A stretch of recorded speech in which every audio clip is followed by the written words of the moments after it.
So we need to talk about Social Security and Medicaid because recently there has been a big update.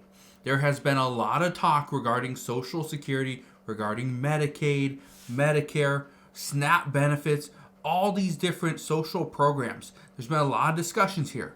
However, over the past couple of days, a lot of these reports and the news stories have been buried because of the wildfires over in California. Today, we need to get away from that, and I want to bring you some good news.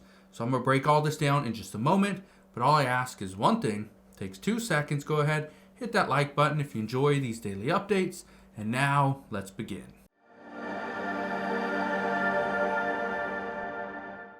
So here's the good news. Okay, we have some major updates. Speaker Mike Johnson, he gives an update on plans for Social Security, and he gives an update on plans for Medicaid. I want to address both of these because, again, this is extremely important what we are now hearing. Here's what we're hearing. I want to play this clip for you. Okay, this is from Speaker Mike Johnson himself. Listen to this. The president has made very clear Social Security and Medicare have to be preserved, and we are not, no one is coming in with the intention of cutting benefits in any way or anything, but we have to look at all spending and look at it very deliberately while maintaining those commitments. The Republican Party is not going to cut benefits, okay? We've made that very clear over and over and over, and that's the commitment of the White House and the commitment of this Republican conference. We do know, however, at the same time, there are many, many areas of fraud, waste. So he says there's many areas of fraud, waste, and abuse. The government is too large. Now, I'm going to play the rest of this in a second. But here's the reason why I'm bringing this to your attention now. Because Speaker Mike Johnson, many Republicans, President-elect Donald Trump also said this as well, that the Republican Party is not going to cut Social Security. They're not going to cut Medicare. Okay, they're not going to make cuts. But they've also came out and said that there needs to be some type of reform where we are not providing benefits to those that are seeking it illegally. Okay? So illegal immigrants, or in case of fraud, abuse, where people are trying to get checks from multiple states. Because again, here's the issue. The government is too large. Every single state has their own office. Every single state has their own department. And that state, like Washington State, doesn't want to talk with Oregon. Oregon doesn't want to communicate with California, and so on and so forth. And it just goes all across the United States. So in the end, people that understand the system and understand how to game the system, or technically scam the United States government, is doing so. Because again, if they can get away with it long enough, then at some point, the United States government's going to be like, well, that person's been receiving these checks for however many years, 20, 30 years, whatever it may be. And it's like, well, they're not going to live much longer, so we're kind of just going to let it go. That's kind of what we're seeing at this time. Let me play the rest of this clip for you, though. Listen to this. And abuse. The government is too large. The agencies are too many. They have too many divisions and employees and all the rest. And there will be a very deliberate auditing of all of that in various aspects as we go through the process. So right there, he said there'll be a very deliberate auditing of the entire process. That's what we're going to see. Now, I do want to read you a couple things, though.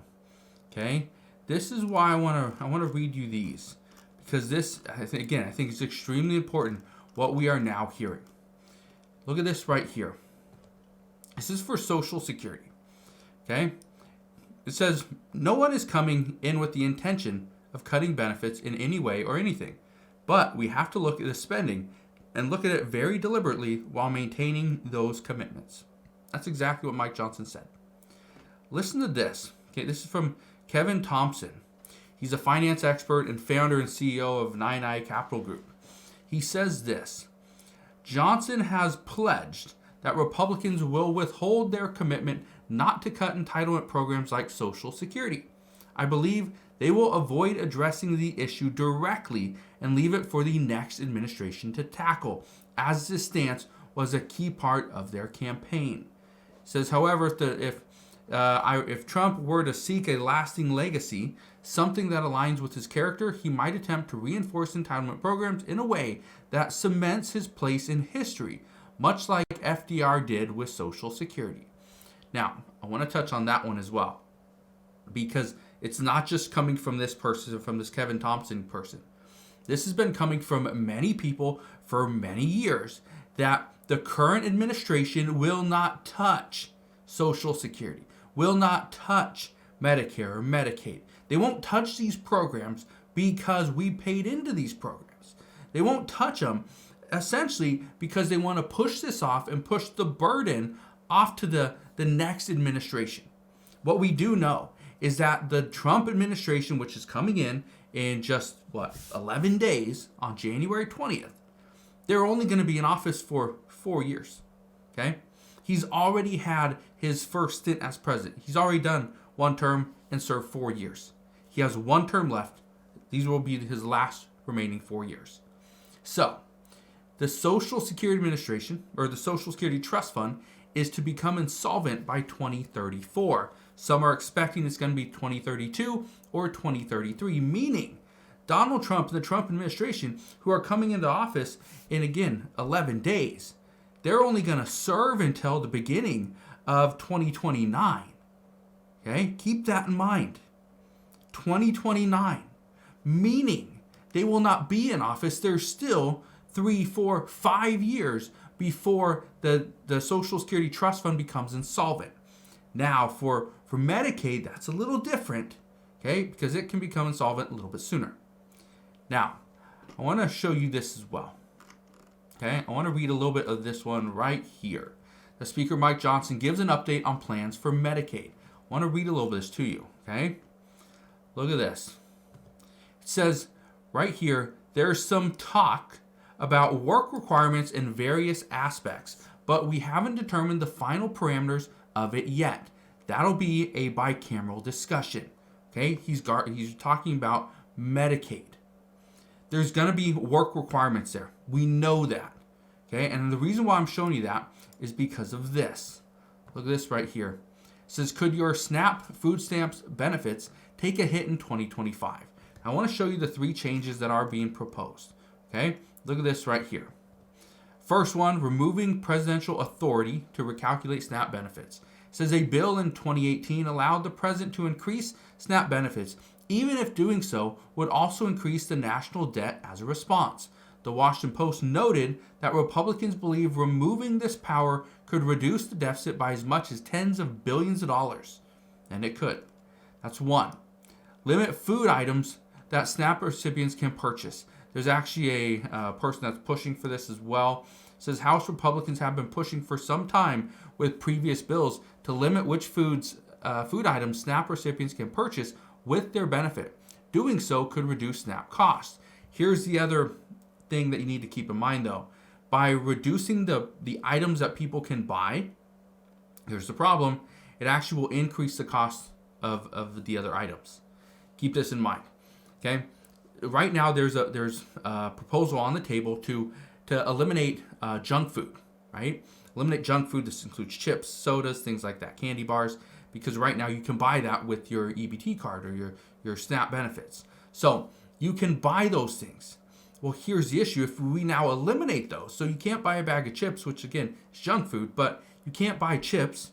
Well, instead of buying chips, I'm going to go buy, let's say, something healthier, right? A protein bar. Well, a bag of chips is going to cost you, what, $1.99? A protein bar. I went to Target just the other day, bought one protein bar, and that thing cost me, I think it was $3.99. So double the cost. So if it's going to help and lower the cost, potentially, but again, some experts believe it's going to increase costs. And then here's the big one. Increase work requirements for SNAP. This is not just for SNAP, it's for Medicaid as well. Keep that in mind.